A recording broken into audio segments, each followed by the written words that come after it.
Morning, everyone. So topic allotted to me today is the endoscopic management of portal biliopathy. So as you all know, in a patient as a result of chronic extensive portal venous thrombosis, as you can see here in this figure, it leads to development of multiple collateral channels, which lead to formation of portal cavernoma and the biliary changes due to various mechanisms. And these biliary changes in the patient has been described by various groups. The most common being the portal biliopathy, which is a broad term which refers to the abnormality of the entire bile duct, biliary tract, including the intrahepatic and extrahepatic bile duct, cystary duct and gallbladder in a patient with portal hypertension. So in this definition, it includes the patient with portal hypertension and biliary changes in patient with cirrhosis, NCPF and EHPVO. However, it has been seen more recently that the biliary changes in patients with cirrhosis and NCPF are misleading and may not be related to portal cavernoma, and these changes are mainly intrahepatic changes and due to parenchymal changes related to cirrhosis, not due to portal cavernoma. The more recently, the NASL working group has tried to uniformly define the portal cavernoma cholangiopathy, and it is defined only if they fulfill the clinical criteria, the presence of portal cavernoma, typical cholangiographic changes, and absence of any other causes of biliary changes. So these typical cholangiographic changes are seen in 80 to 100% patients of EHPVO. Almost all patients of EHPVO have these typical cholangiographic changes on ERCP or MRCP, and they have been described. The indentation or the extrinsic impression is defined as the shallow indentation, which is more than 1/4 of the diameter of the opacified bile duct. The contour abnormalities are defined as the wavy, regular, the shallow indentations, which are less than 1/4 of the diameter of the bile duct. The dilatations may be seen. The dilatations are very common, and it may be associated with the downstream strictures, or it may be associated without downstream stricture, where it is called ectasias. Then there may be filling defects in the bile duct. The filling defects is most commonly due to the bile duct stone, but it also may be due to the prolapsing intracholedochal varices as well as the bile blood clot. Then the angulations may be seen. The angulations are defined when the angle between at the site of angulation, the upper bile duct and the lower bile duct is less than 145 degrees, then it is called the angulation. And these are the typical cholangiographic changes which are seen in the EHPVO patient, and they are defined as the portal biliopathy. Now, as per the recent definition, we have to rule out the other causes which mimic the typical cholangiographic changes, like some of the mimics like the cholangiocarcinoma or development of primary sclerosing cholangitis. We should rule out these changes before we call it as portal cavernoma cholangiopathy. Now, these typical cholangiographic changes are very important to assess because they have the clinical relevance. Those patients who have the subtle changes in the bile duct on cholangiography, or those patients who have the stricture without any upstream dilatations, are generally asymptomatic. They have early stages of portal biliopathy, and they have non-progressive or very slowly progressive cholangiopathy. And the grade 3 changes, which are defined as the stricture with upstream dilatations, are associated with more symptoms, more stones. Almost 60% of these patients are having symptomatic portal biliopathy, and they have the further complications and requiring the endotherapy and the surgical management. Now, the EHPVO in general is a bimodal disease. The phenotype of the disease is different in the childhood as well as in the adulthood. The childhood disease is predominantly characterized by the recurrent episode of varicose bleed, their hypersplenism, growth failures, growth retardation, and this is the phenotype. And generally, this is a very benign disease. When the person with EHPVO crosses the age of more than 40 years, then the complications tend to set in. The biliopathy tend to become symptomatic. There is risk of recurrent cholangitis, recurrent endoscopic procedures, and then there is a risk of development of decompensation due to secondary biliary cirrhosis or development of portal parenchymal extension, which has the poor prognosis. So generally, the studies have shown that the interval from the varicose bleed to symptomatic biliopathy is around 7 to 10 years. It may be more in 15 to 20 years, depending on the high-risk features, on the baseline cholangiographic features as I described earlier. And these are the findings in a patient who is having symptomatic portal biliopathy. Jaundice at presentation around 65%, bilirubin more than 5 in 16% of the patient. Almost 50% of the patients have history of acute cholangitis, pain abdomen in 62%. Isolated jaundice is very uncommon, it is 15%. 50% have the 50 to 60% have the bile duct stone, gallstones in 1/3 of the patient, dilated IHBR in 90% of the patients, and the prior varicose bleed is present in 85% of the patient with symptomatic portal biliopathy. Now, the key collateral channels leading to the development of symptoms of portal biliopathy include the pericholedochal veins of the pattern, and these are the collateral channels which runs parallel to the bile duct in the hepatoduodenal ligament, and as a result of the formation of portal cavernoma, there is a dilatation of the pericholedochal veins of the pattern, which lead to formation of the linear indentations on the surface of the bile duct.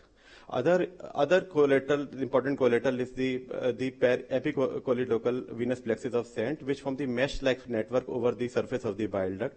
And the dilatation of these collaterals lead to formation of the fine nodularity or irregularity on the surface of the bile duct. Then the studies have shown that the dilated pericholedochal varices lead to when they are dilated in a patient with biliopathy, then there are formation of perforators which perforate the muscular layer of the bile duct, and this go inside and lead to formation of the intracholedochal varices as well as the subepithelial varices, and this is very important during the endotherapy as they tend to bleed during the rigorous endoscopic approach and may lead to development of hemophilia and complications. Now, the understanding the biliary changes in a patient with biliopathy is also important because some of the type of biliary changes tend to reverse after the shunt surgery by the portal decompression. As you can see here, the indentation, the dilatations may and smooth strictures tend to disappear after reversible after the shunt surgery, and the patient may regain the normal contour of the bile duct. However, some of the changes like the angulations or the ectasias are irreversible, and they are proposed to be due to the ischemic scarring of the bile duct as well as the development of the fibrous connective tissue, the fibrosing biliopathy, and these are fixed lesions, and they might need the second stage surgery for improvement. Now, coming on to the treatment of the portal biliopathy, the asymptomatic patients who are having portal biliopathy without mild biliary changes usually do not require specific therapy, and they need to be carefully monitored for development of symptomatic biliopathy. For symptomatic biliopathy or the presence of severe biliary changes, especially those patients with asymptomatic biliopathy with presence of bile duct stones need therapy, and the treatment is focused on the management of the portal hypertension by use of non-selective beta blockers, shunt surgery, or TIPS in some of the cases, and relief of the obstructive jaundice by using ERCP techniques or the biliary diversion surgery. Now, the treatment of symptomatic biliopathy, the management needs close coordination between the skilled endoscopic and the surgical teams, and the treatment should be individualized based on the center and the personal expertise, the expertise of the endoscopist as well as the expertise of the surgeon. And in a patient generally with biliary symptoms, with symptoms related to cholangitis, the first approach is the endoscopic therapy.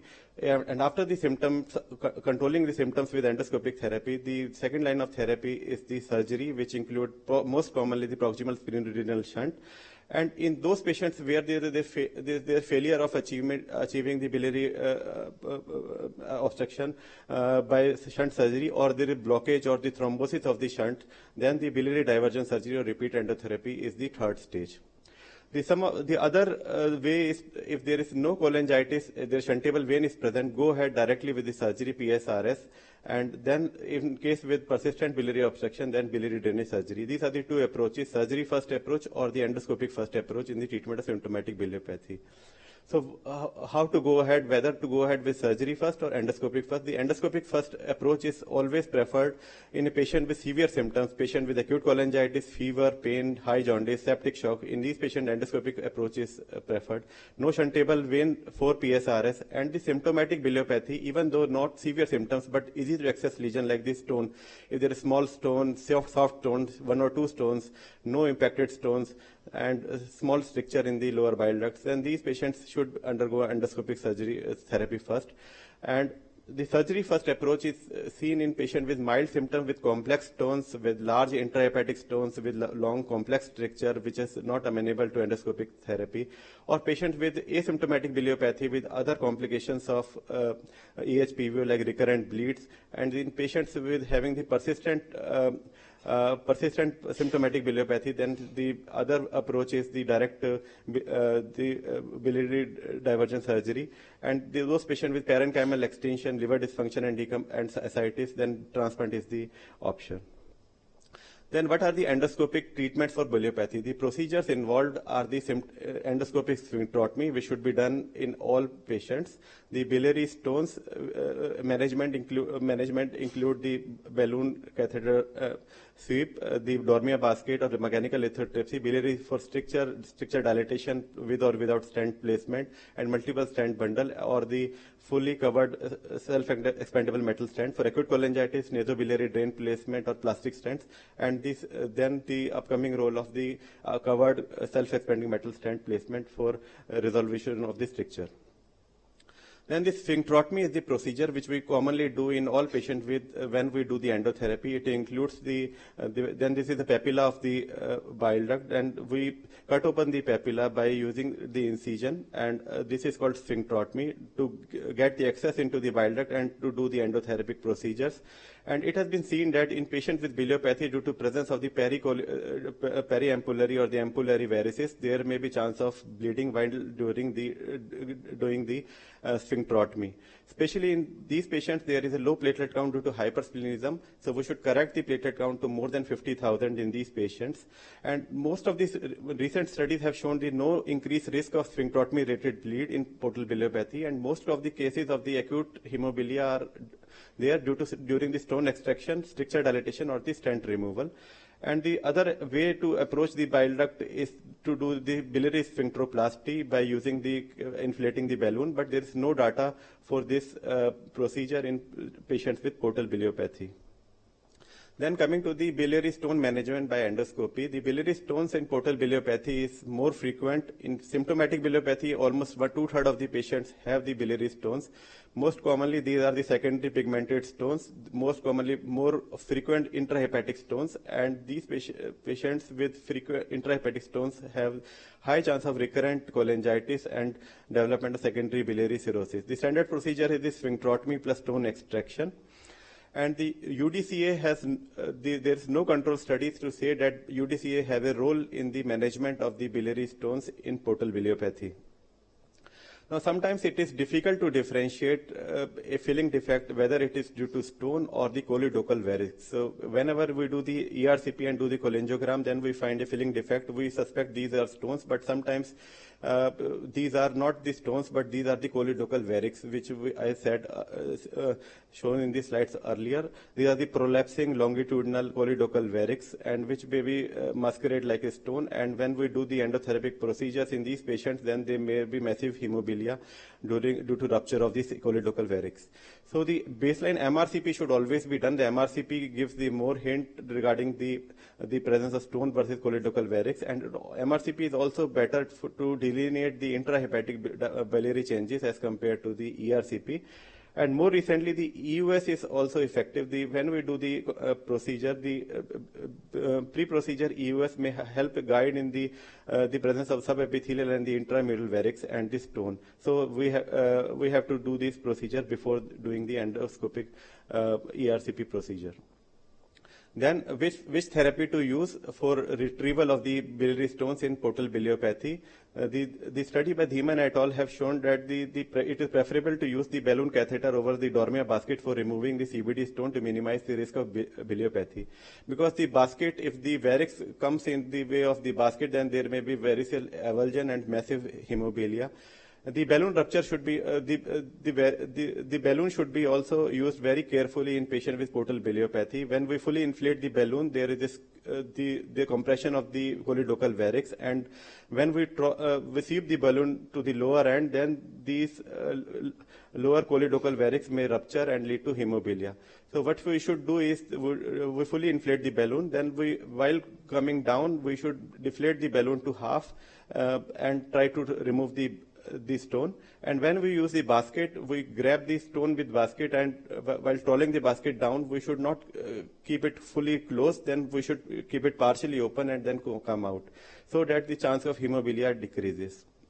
The study from G.V. Pant Institute have shown that during the patients with acute hemophilia after the endoscopic procedures in in portal biliopathy, then use of terlipressin may be helpful and may prevent as a rescue therapy, may prevent the occurrence of massive hemophilia and complications related to it. Then the other way to prevent the complications during the to prevent the hemophilia is to use the induced hypotension by using the nitroglycerin. What nitroglycerin does is by reducing the intravaricial pressure, the intracholedochal varix may temporarily disappear and may collapse, and we can do the ERCP procedure very safely, but this requires very close monitoring.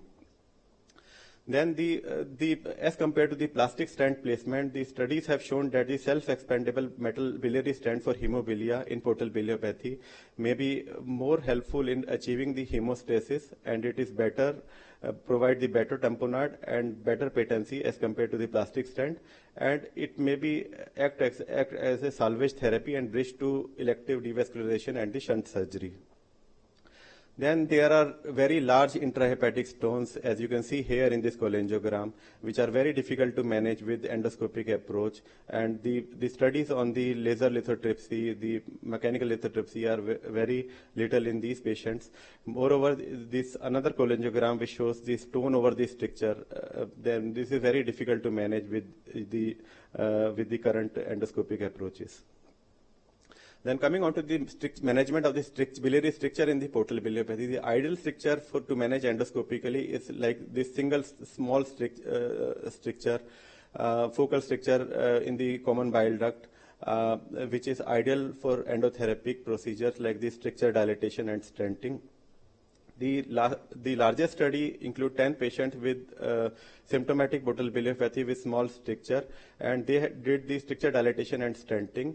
Although 90% of the patients had the symptomatic improvement with improvement of the biliary symptoms after the stricture dilatation, but only 30% of the patients achieved the adequate biliary drainage and improvement in the cholangiographic changes of stricture, and most of the patients require the restenting procedure again and again, and stent has to be left in situ. Then another technique for the stricture is, especially in patients with long stricture, is to do the stricture dilatation and then put in the multiple plastic stent bundles using the 10 French stent, and then the place during the sequential ERCP procedure, place the multiple stents. And it has been seen that after the 5 to 6 stent exchanges, then we remove, if there is LFT is normal, there is no symptoms, then we remove the stones, and then almost 2/3 of the patient have the improvement in the cholangiographic changes, and they remain asymptomatic without any further need of endotherapy. Then another type of strictures, like these are, as you can see here, the tight, long biliary stricture, which is very difficult to manage endoscopically.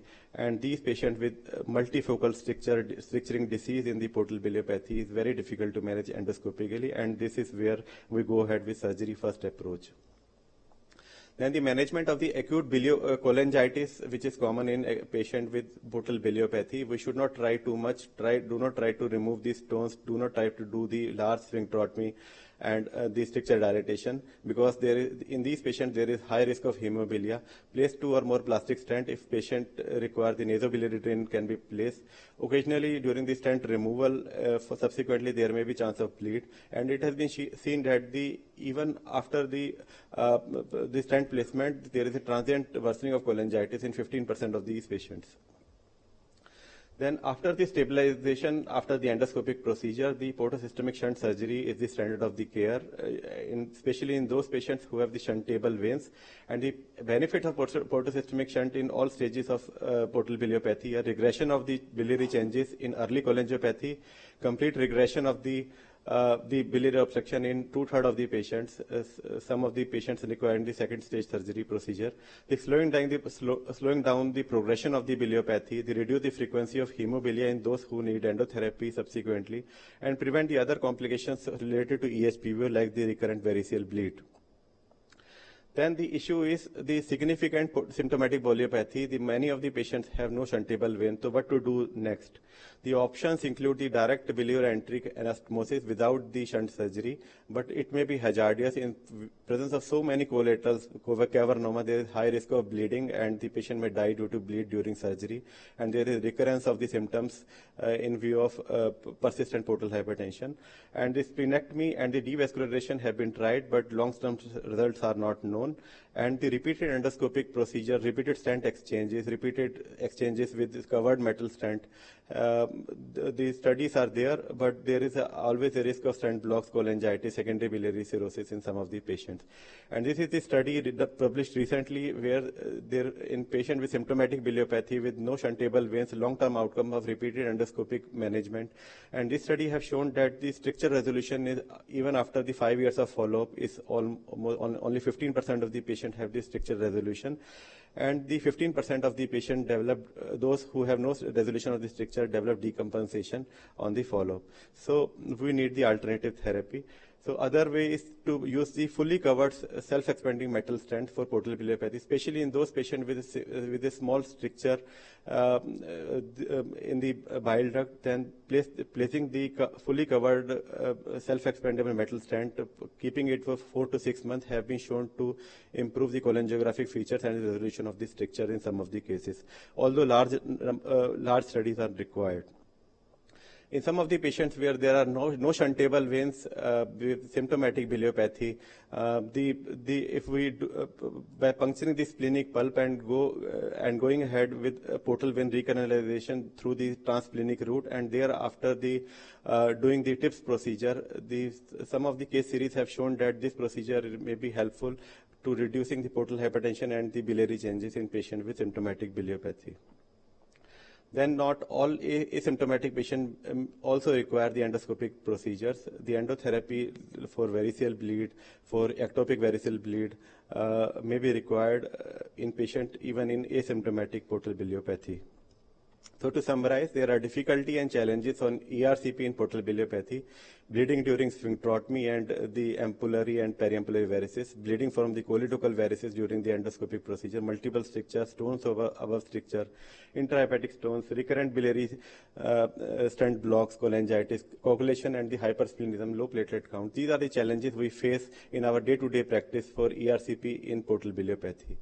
So this is my algorithm. In a patient with biliary symptoms, raised alkaline phosphate and dilated bile duct, we should always do a MRCP and MR portography, look at the biliary anatomy, look at the portal anatomy, the cavernoma anatomy, and then if biliopathy is absent, then follow up. Then if biliopathy is present, then if the LFT is normal or isolated alkaline phosphatase is elevated, then patient needs follow up.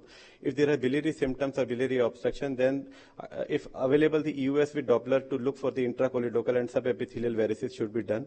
And there may be 3 scenarios. If there is CBD stones is there, then ideal therapy is stone extraction plus sphincterotomy. Balloon is preferred over the basket and followed by PSRS after stabilization. If there is biliary stricture, we should look whether there is cholangitis or not. If there is cholangitis present, go ahead with surgical procedure, with endoscopic procedure. And then if cholangitis is absent or treated, then shuntable vein is present, then portosystemic shunt should be placed. If shuntable veins are absent, then long-term stent placement is advisable. And if there is stricture plus stone, both are present, then try to do the stricture dilatation and stone extraction if technically possible. If there is failure, then these patients, if shuntable veins are present, then go ahead with surgery first, the portosystemic shunt. And if this is successful, then after the improvement, then PSRS should be done. Thank you for the kind attention.